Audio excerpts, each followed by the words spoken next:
sideline. So you just got to be able to, hey, this guy came, this is the front they were in, this happened, bounce this, keep that up the middle.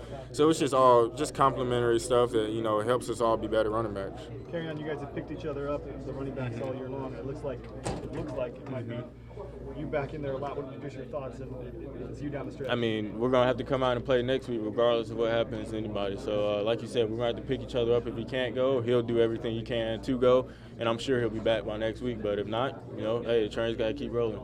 When you look at the SEC overall conference, I mean, November's a month that never disappoints. You have A&M, you have all these teams disappointed.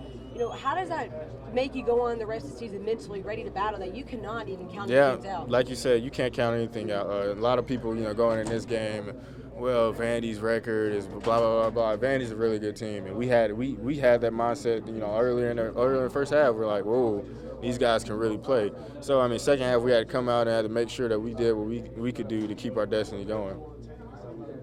Kerryon, what does Cameron do that we don't see on the field that makes him so successful? I mean, I think when you really look at it, Cameron does an outstanding job of knowing defenses. Whether it's a run, whether it's a pass, he knows where defense is going to fit.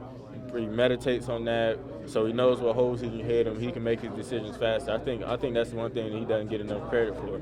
These last 4 games, just as far as historical significance for him, I mean, he's doing some things that haven't been done since Bo Jackson was here. I know over the course of the season you're kind of caught up in that, but have you at all been able to step back and you as teammates been able to kind of look at what he's done and admire? Oh, definitely. Like you said, what he's done is it doesn't happen every year.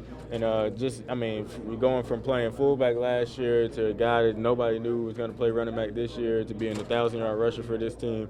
I mean, that's huge. But you'll never notice it from him. I mean, he comes to work every day. He goes to class every day. He comes to meetings every day. I mean, he never changes up. And I think that's why he was able to continue his success.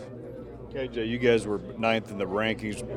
Now there's going to be even more talk as you ascend here through the season.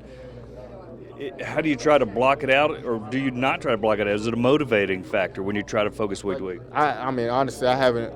I mean, 9th is all good, but 9th isn't top 4. It's not going to get us to the playoffs. So either way, we're going to have to keep it pushing. Coach Malzahn does a great job of making sure we stay focused. Like you said, we're ranked 9th, but we just almost lost to Vandy. So you can lose next week to Georgia. You lose next week. I mean, you could lose any given week in this league. So you got to stay focused. You got to stay on your toes.